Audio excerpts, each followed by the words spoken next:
dinamika hukum kepemiluan kita memang terus berkembang dari masa ke masa. Mengingatkan Bang Heroik yang punya cukup melegakankah buat Perludem, karena kan kabarnya kan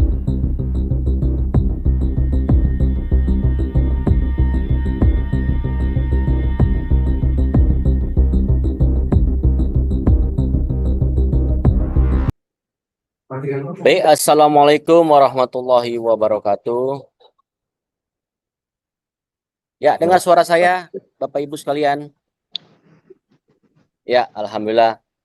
Kebetulan saya tidak ada di Aceh, namun ada hal yang memang punya tanggung jawab moral saya untuk bisa berkontribusi dalam hal mewarnai proses dialektika ya dalam putusan 135. Jadi bersyukur puji Tuhan kepada Allah SWT karena bisa diberikan kesempatan untuk bisa memberikan kontribusi pemikiran saya, apa-apa yang memang bisa saya sampaikan dalam forum yang berbahagia ini.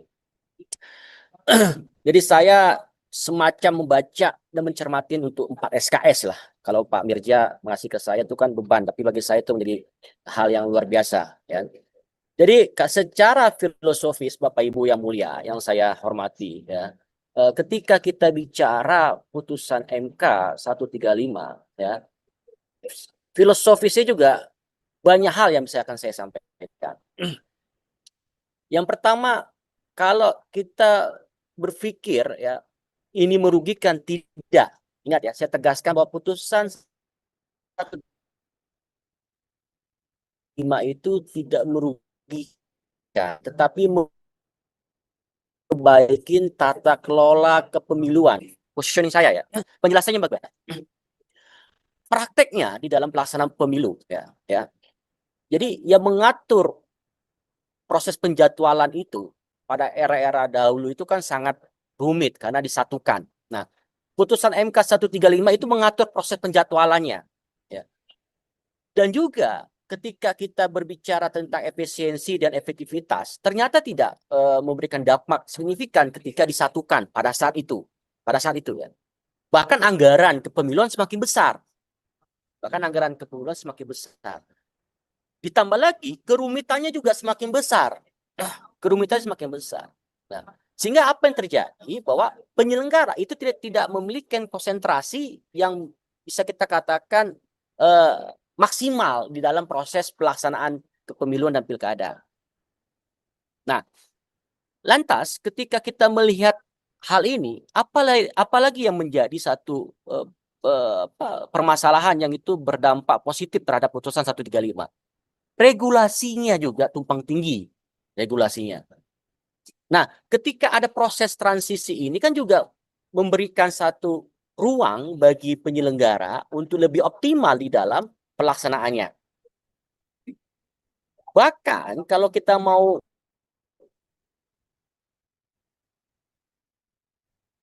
fair dan itu menjadi fakta empirik ya, ketika praktek kepemiluan ya itu disatukan pada saat pelaksanaan yang lalu, apa yang terjadi? Isu tentang kelokalan hilang, tapi isu presidensialnya, isu tentang presidennya kuat. Nah, ini yang terjadi di seluruh Indonesia, isu kelokalan itu hilang, tereduksi dengan isu presidensial. Sedangkan isu tentang kelokalan itu menjadi isu yang paling diinginkan oleh masyarakat. Kenapa? Agar mereka tahu seperti apa kualitas dan juga seperti apa pemimpin yang akan dipilih ke depannya kalau isu lokalnya tidak dibunyikan. Nah, apakah ini hal yang baru? Tidak. Ini bukan hal yang baru. Dari pencermatan saya berdasarkan literatur, ya saya pelajari, saya ingin memberikan gambaran empirik juga. Dahulu, ya tahun 1997 itu habis dan pemilu itu harus dilangsungkan di tahun 2002. Faktanya, pemilu itu dipercepat tahun 99. Melanggar konstitusi? Tidak. Tidak melanggar konstitusi. Mana lagi? Dahulu itu juga ada di tahun 1971 ya, 1971 ya. Sedangkan pemilunya itu habis 1976. Tapi kapan pelaksanaannya? 1977. Bermasalah dengan konstitusi? Tidak. Nah, tadi disinggung oleh deputi teknis tadi yang saya suka itu.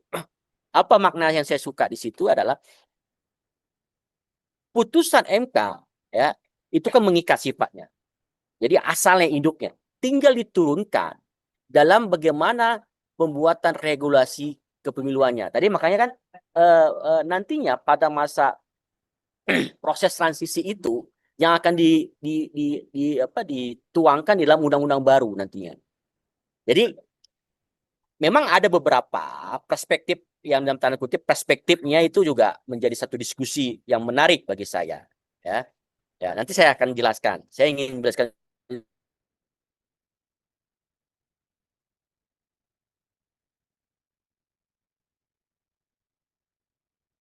Lantas apa ini akan merugikan kerja?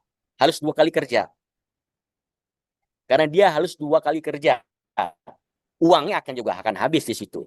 Mencari kadernya juga akan berat karena harus 2 kali kerja. Jadi partai sekarang ini akan juga terbebanin kalau dilakukan prosesnya sampai 2 kali pelaksanaan. Itu salah satu nilai di mana dampak bagi partai, dampak bagi pemilih ya.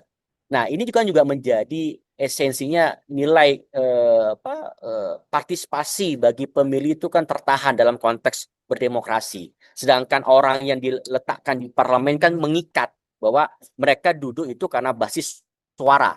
Nah, ketika umpamanya mereka 2 tahun menikmatin pokir, ada aspirasi, ini bagaimana?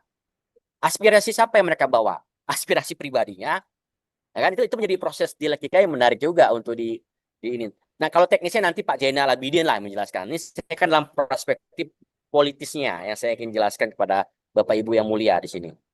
Nah, dalam perspektif eskalasi politik, ini juga bisa terkontrol. Jadi, stabilitas politik dan keamanan semakin terjaga.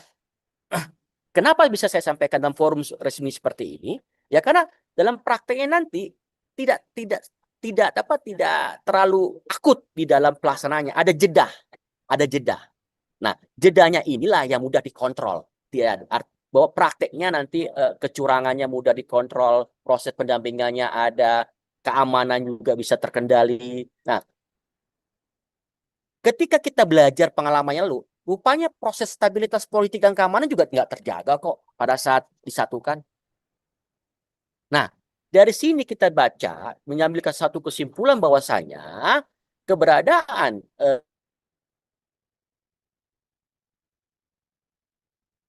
penyatuan pemilu itu juga tidak memberikan dampak secara politik dan stabilitas politik dan keamanan.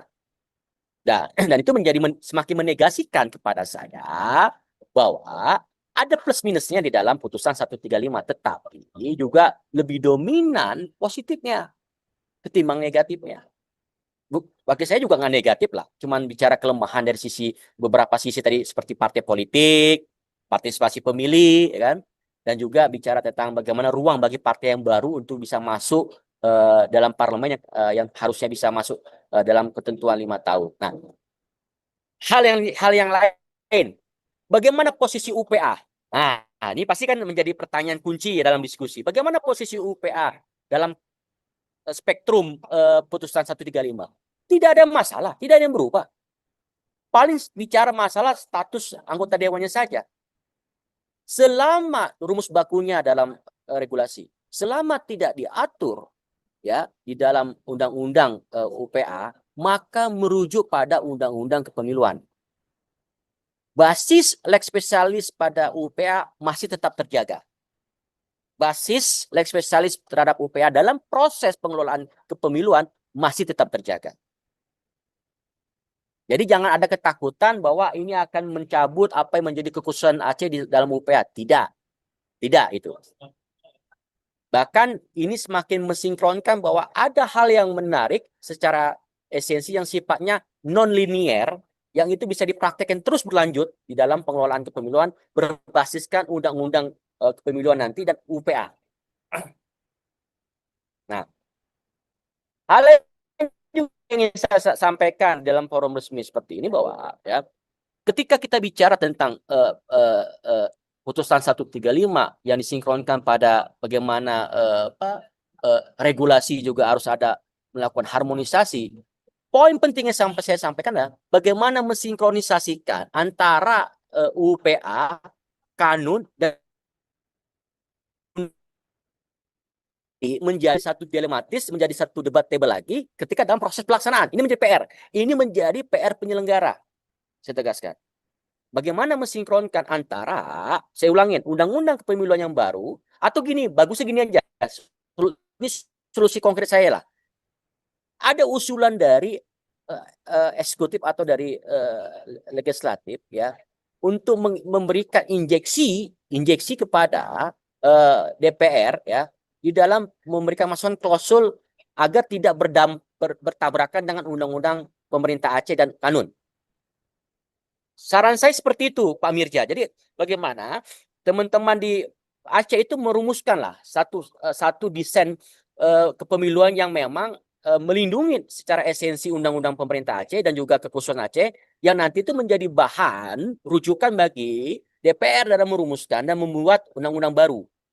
Nah, ini kan menjadi hal yang menurut saya penting untuk diterjemahkan dan dipraktekin secara nyata ketika nanti dibutuhkan masukan ke DPR. Itu satu hal yang perlu dilakukan. Hal yang berikutnya yang perlu dilakukan juga bagi penyelenggara adalah bagaimana merumuskan SOP yang memang dalam tanda kutip ya itu harus disesuaikan dengan putusan MK dan juga undang-undang. Karena saya lihat juga SOP itu muncul juga kadang-kadang cepat, kadang-kadang sifatnya reaktif. Apa buktinya? Kalau tanya, wah mana ada nih? Buktinya ada. Contoh, ketika bagaimana bicara kanun ya pada saat pengalaman pilkada yang lalu ya, itu kan menjadi satu dilematis ketika pasangan Bustami dan Said Fadil itu masuk kembali. Ujung-ujungnya ada putusan KPU yang menegasikan untuk mengembalikan mereka. Nah, tapi ternyata kanun yang baru dipakai, baru disahkan. Sedangkan harusnya kanun yang baru itu disahkan jauh hari sebelum itu. Jauh hari sebelum itu. Nah, ini hal yang memang penting perlu jadi pembelajaran bagi kita bersama untuk memperbaiki kualitas jalannya pemilu untuk Aceh secara bersama-sama ke depannya. Terakhir yang ingin saya sampaikan kepada Bapak Ibu yang mulia ya, bahwasanya putusan MK ini menjadi satu pintu masuk ya bagi kita semua dalam memahami agar praktek penyelenggaraan kepemiluan di Aceh betul-betul memberikan kualitas yang sesuai harapan dari pemilih, dari partisipan dan juga dari penyelenggara itu sendiri. Jadi saya berharap kontribusi pemikiran-pemikiran dan juga keterlibatan aktif dari semua pihak dalam merumuskan apa-apa yang menjadi penting untuk dikritisi dan diberikan satu solusi yang konkret sehingga ini menjadi bagian yang positif untuk memperbaiki jalannya kepemiluan ke depannya. Demikian Bapak Mirja yang mulia dan Bapak Ibu sekalian yang saya hormatin atas waktunya. Saya kembalikan kepada Ibu moderator yang baik Budi. Ada hal yang luput ya, yang penting untuk kita banggakan ya, dan juga dalam posisi semakin menegasikan bahwa Aceh itu menjadi satu magnet tersendiri dalam mengubah satu tatanan sistem politik nasional. Maksudnya gimana? Gini, ketika kita merujuk pada UPA, tadi sudah terbahaskan ya oleh Pak Mirja ya, bahwasanya ada dua pembagian rezim yang diberlakukan di Aceh, rezim kepemiluan dan rezim pilkada. Nah, hari ini putusan MK itu menguatkan kekhususan Aceh itu, mengembalikannya lagi. Secara memang putusan itu kan mengakui keberadaan eksistensi dalam pengolahan politik lokal. Nah itu poinnya. Tadi juga disebutkan juga oleh Pak Mirja dan saya juga menyampaikan di pengantar tadi ya. Walaupun sebenarnya kalau Pak Mirja bukan lagi pengantar, kuliah yang saya suka kali, terhanyut saya mendengarkan bahasa-bahasa Pak Mirja, bahasa hukumnya ya, substansinya ya. Jadi saya kayak ibarat belajar dari seorang tokoh hukum sekaliber Yusri Jamendra, ya gitu. Jadi ada poin yang ingin saya sampaikan ya, di mana tadi anggota Dewan DPR itu menganggap bahwa ini melanggar konstitusi. Bagi saya ini tidak punya relevansi yang kuat. Ya, tidak punya relevansi yang kuat dan cukup untuk menyimpulkan hal itu. Karena apa? Seperti yang saya jelaskan di pengantar, banyak pengalaman-pengalaman di pemilu sebelumnya yang menjadi rujukan itu baik dari eranya Habibie, di mana pemilu 99 dilaksanakan tahun 99 pada pemilu tahun 2002, dan juga pada era Orde Baru ya. Nah, secara argumentasi ya bahwa klaim yang dialamatkan oleh anggota DPR atau DPR mengatakan konstitusi, bagi saya itu tidak punya dasar legalitas yang kuat ya, bahwa dibilang MK menghilangkan nilai landasan yuridis yang itu melanggar konstitusi Undang-Undang Dasar 45, itu tidak ada punya relevansi. Jadi ini hanya pada ketakutan paranoid yang dilakukan oleh anggota dewan dengan partai politik yang tidak mungkin, tafsir saya secara subjektif, mereka tidak sanggup atau tidak punya keberanian ataupun punya beban ketika dilakukan pelaksanaan kepemiluan sebanyak 2 kali. Poin yang ketiga yang saya sampaikan lagi bahwa ketika dihadapi pada tuntutan untuk mengharmonisasikan regulasi ya dan juga SOP tadi ya, bagi saya sederhana saja ya, ketika advokasi yang dilakukan oleh teman-teman di Aceh tidak mampu memberikan satu klausul dan penegasian kekhususan itu dalam undang-undang kepemiluan, ini juga menjadi satu kegagalan ke depannya manakala teman-teman itu tidak bisa mewarnai, membahanin anggota DPR yang nanti jangan sampai muncul satu klaim bahwasanya kita nggak dapat kok bahan dari pemerintah khusus untuk membahas tentang kepemiluan. Kita nggak punya juga referensi terkait dengan khusus kepemiluan di Aceh. Yang ujung-ujungnya juga akan mengkebiri dan menganulir apa yang menjadi nilai kekhususan Aceh itu sendiri. Itu yang ketiga. Yang keempat, ketika tadi sudah dijelaskan beberapa klausul oleh Bang Mirja ya, beberapa pilihan-pilihan alternatif itu, bagi saya sederhana juga, teman-teman itu juga ada yang terbuka ya, mekanisme terbuka seperti apa, mekanisme tertutup seperti apa. Nah, ada juga yang harus dilakukan bagi teman-teman di penyelenggara ya, untuk rajin-rajin untuk membaca regulasi, membaca kepemiluan. Kenapa? Karena apapun cerita dengan putusan 135 ini ya, itu semakin kita harus berinisiatif ya untuk berkewajiban secara mandatnya melekat sebagai penyelenggara untuk banyak baca, banyak memahami regulasi.